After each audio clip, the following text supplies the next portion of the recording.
حضرت آدم علیہ الصلاۃ والسلام کا قصہ۔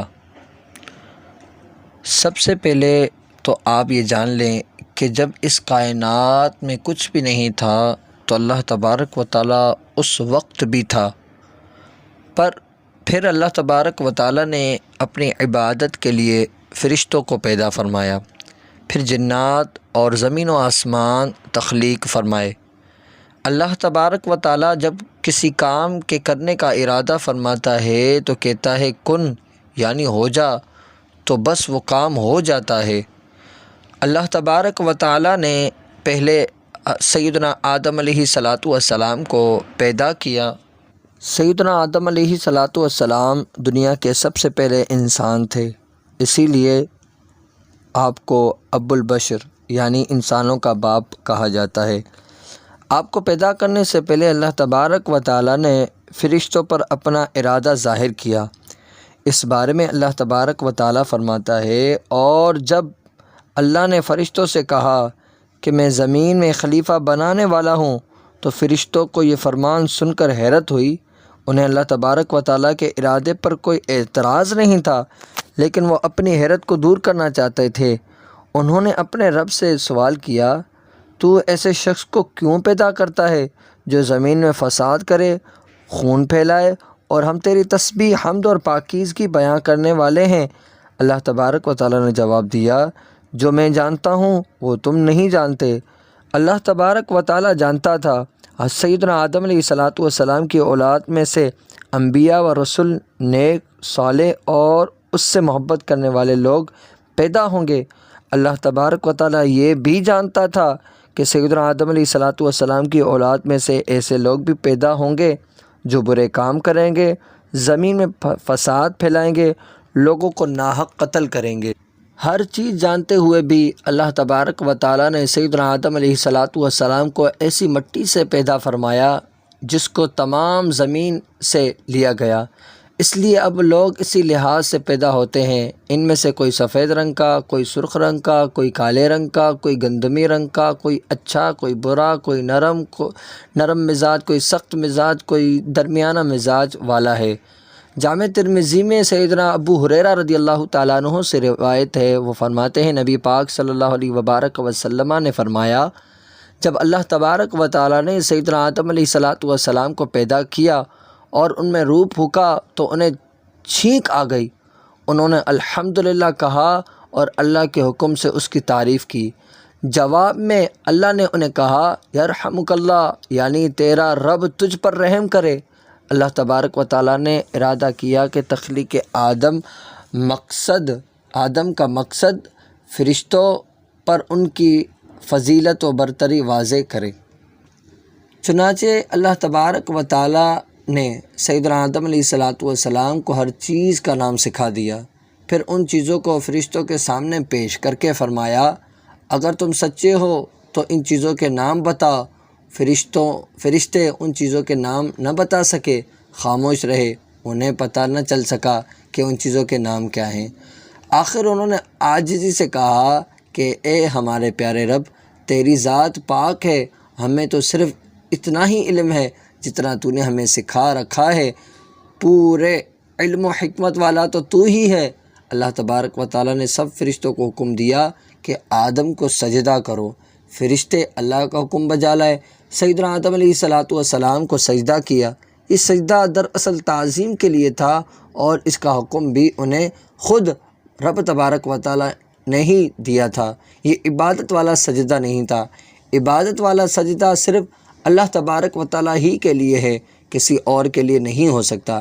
اس موقع پر فرشتوں نے سیدنا آدم علیہ الصلاۃ والسلام کی شان کو جان لیا، لیکن ابلیس یعنی شیطان نے سجدہ کرنے سے انکار کر دیا۔ وہ جن تھا، فرشتہ نہیں تھا، وہ غرور میں آ گیا اور خود کو بڑی چیز سمجھ بیٹھا۔ اللہ تبارک و تعالیٰ نے اس سے پوچھا، اے ابلیس، تجھے اس کو سجدہ کرنے سے کس چیز نے روکا جسے میں نے اپنے ہاتھوں سے پیدا کیا؟ اس نے جواب دیا، میں اس سے بہتر ہوں، تو نے مجھے آگ سے پیدا کیا اور اسے مٹی سے بنایا۔ یہ غرور، تکبر ابلیس کو اللہ تبارک و تعالیٰ کی نافرمانی کی طرف لے گیا۔ اللہ تبارک و تعالیٰ نے اس پر ناراضگی کا اظہار کیا، اسے جنت سے نکال باہر کیا اور اس پر لعنت فرمائی۔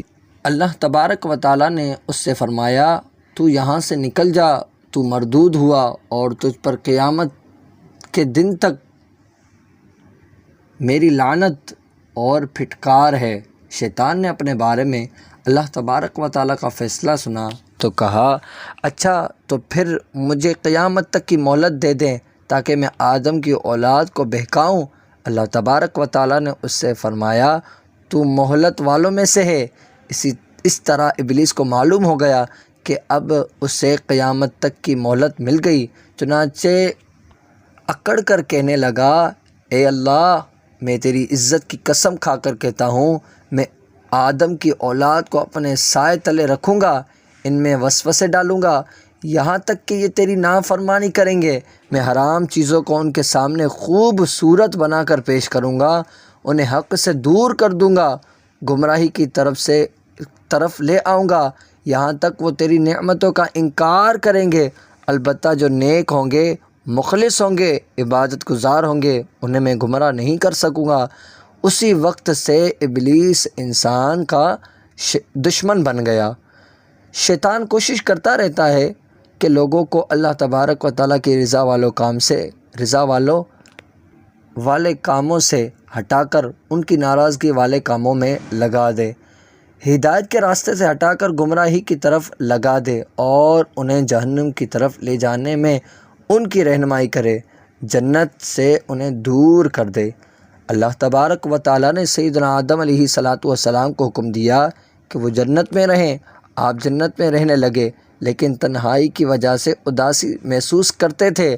تب اللہ تبارک و تعالیٰ نے حوا علیہ السلام کو پیدا فرمایا، انہیں سیدنا آدم علیہ السلام کی پسلی سے پیدا کیا گیا۔ پھر اللہ تبارک و تعالیٰ نے سیدنا آدم علیہ السلام اور ان کی بیوی کو حکم دیا کہ تم دونوں جنت میں رہو، جنت سے ہر چیز کھاؤ لیکن بس اس درخت سے نہ کھانا، اس درخت کے پاس بھی نہ جانا۔ سیدنا آدم علیہ السلام نے اللہ تبارک و تعالیٰ کے حکم کی تعمیل کی، ان کی زندگی آرام و سکون سے بسر ہونے لگی۔ وہ جنت کے پھل کھاتے، اس کا پانی پیتے، درختوں کے سائے سے لطف اٹھاتے، گھومتے پھرتے، رب تبارک و تعالیٰ کا شکر ادا کرتے۔ جس درخت سے انہیں روکا گیا تھا اس کے قریب بھی نہ جاتے۔ ان حالات کو دیکھ کر شیطان کا مارے غصے برا حال ہو گیا، وہ حسد کی آگ میں جلنے لگا، آخر رہ نہ سکا، ایک دن دونوں کے پاس آیا، ان سے کہنے لگا کہ میں تم دونوں کو دیکھتا ہوں تم آرام و سکون کی زندگی بسر کر رہے ہو۔ دونوں نے کہا ہاں ایسا ہی ہے، اللہ کا شکر ہے، تمام تعریفیں اللہ تبارک و تعالیٰ ہی کے لیے ہیں۔ اب شیطان نے کہا تب پھر کیوں نہ میں تمہاری رہنمائی کروں، تمہیں ایک چیز کے بارے میں بتاؤں، اگر تم میری بات مان لی، تم لوگوں نے میری بات مان لی، زندگی اور پر لطف ہو جائے گی۔ انہوں نے پوچھا وہ کیا چیز ہے؟ ابلیس فوراً بولا وہ اس درخت کا پھل ہے، تم اس کو کیوں نہیں کھاتے؟ یہ کہتے ہوئے اس نے درخت کی طرف اشارہ کیا، اس کو جس کو ان کے لیے حرام کیا گیا تھا۔ ابلیس کی یہ بات سن کر انہوں نے کہا اللہ تبارک و تعالیٰ نے ہمیں حکم دیا ہے ہم اس درخت کا پھل نہ کھائیں، ہم اپنے رب کی نافرمانی نہیں کر سکتے۔ اب شیطان اپنی خباثت پر اتر آیا، اس نے کہا تمہیں معلوم ہے اللہ تبارک و تعالیٰ نے تمہیں اس درخت کے پھل سے کیوں روکے رکھا ہے؟ دونوں بولے ہمیں معلوم نہیں۔ ابلیس نے کہا کہ تمہیں تمہارے رب نے اس درخت کے پھل سے اس لیے روکا ہے کہ کہیں تم فرشتے نہ بن جاؤ، اس جنت میں ہمیشہ رہنے والے نہ بن جاؤ۔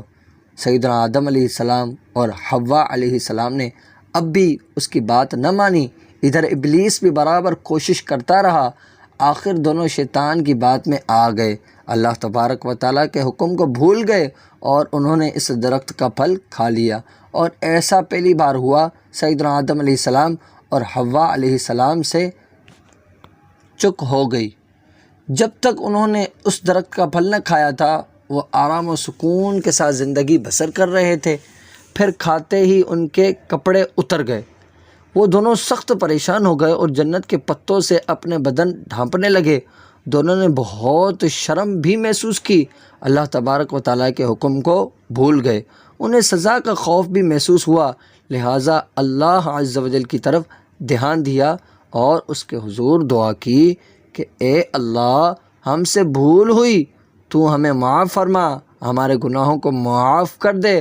اس پر اللہ تبارک و تعالیٰ نے فرمایا، کیا میں نے تم دونوں کو اس درخت سے روکا نہ تھا اور یہ نہ کہا تھا کہ شیطان تم دونوں کا واضح دشمن ہے؟ اللہ تبارک و تعالیٰ نے ان کے گناہوں کو معاف کر دیا، البتہ انہیں شیطان کو حکم دیا تم یہاں سے اتر جاؤ۔ پھر اللہ تبارک و تعالیٰ نے ان دونوں سے فرمایا، ابلیس زمین پر بھی تم دونوں کا دشمن ہوگا جیسا کہ وہ جنت میں تمہارا دشمن تھا۔ زمین پر سیدنا آدم علیہ السلام اور حضرت حوا علیہ السلام کی زندگی جنت سے بالکل مختلف تھی۔ جنت میں ان کو بغیر محنت کے سارا کچھ ملتا تھا، لیکن دنیا میں آ کر ان کو روزی کی تلاش کرنا پڑی۔ اب وہ روزی کے لیے کھیتی باڑی کرتے، ہل چلاتے رہتے، رہنے کے لیے مکان اور پہننے کے لیے کپڑا حاصل کرنے کے لیے بھی ان کو جستجو کرنا پڑتی، بلکہ اسی طرح سیدنا حوا علیہ السلام کے ذمے گھر کے اندرونی معاملات بھی تھے، کھانا پکانا، گھر کی حفاظت کرنا، بچوں کی دیکھ بھال کرنا، کپڑے لباس کے لیے محنت کرنا، یہ سب ان کے ذمے تھے۔ اس طرح اس زمین میں پر انسان کی زندگی کی ابتدا ہوئی۔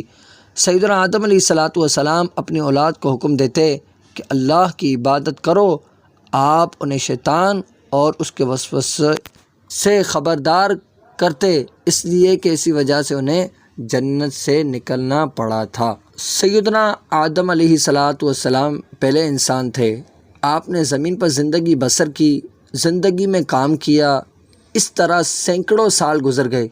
سیدنا آدم علیہ السلام کی اولاد میں بہت زیادہ کی تعداد میں بہت زیادہ ہو گئی، اضافہ ہو گیا۔ آپ کی اولاد بھی بہت زیادہ ہو گئی۔ ایک دوسرے کے ہاں شادیاں ہونے کی وجہ سے سیدنا آدم علیہ السلام کی نسل بڑھتی چلی گئی۔ وہ زمین پر کھیتی باڑی کرتے اور اس کو آباد کرتے چلے گئے، یہاں تک کہ سیدنا آدم علیہ السلام کی عمر 1000 سال ہو گئی۔ تب آپ نے محسوس کیا اب ان کی موت کا وقت قریب آ گیا ہے۔ آپ نے اپنے بیٹوں، پوتوں اور ان کے بیٹوں کو جمع کیا، ان سب کو وصیت کی کہ وہ اللہ کی عبادت کریں، اسی کی اطاعت کریں اور شیطان کی راہ سے دور رہیں۔ فرشتے سیدنا آدم علیہ السلام کی روح قبض کرنے کے لیے آئے تو حضرت حوا علیہ السلام نے انہیں دیکھ کر پہچان لیا۔ وہ سیدنا آدم علیہ السلام سے چمٹ گئی۔ سیدنا آدم علیہ السلام نے فرمایا، مجھ سے الگ ہو جاؤ، پہلے بھی مجھے تمہارے ہی ذریعے سے مصیبت پہنچی تھی، مجھے میرے رب کے فرشتوں کے ساتھ رہنے دو۔ فرشتوں نے سیدنا آدم علیہ السلام کی روح قبض کی، غسل دیا، کفن پہنایا، خوشبو لگائی، آپ کی قبر کھودی، پھر انہوں نے سیدنا آدم علیہ السلام کی نماز جنازہ ادا کی، پھر انہیں قبر میں رکھ کر اوپر سے مٹی ڈال دی۔ پھر انہوں نے کہا، آدم کے بیٹو، تمہارے لیے یہی طریقہ ہے۔ یہ تھی زمین پر پہلا قدم رکھنے والے انسان سیدنا آدم علیہ السلام کی کہانی، جو دراصل شیطان کی انسان دشمنی کی وضاحت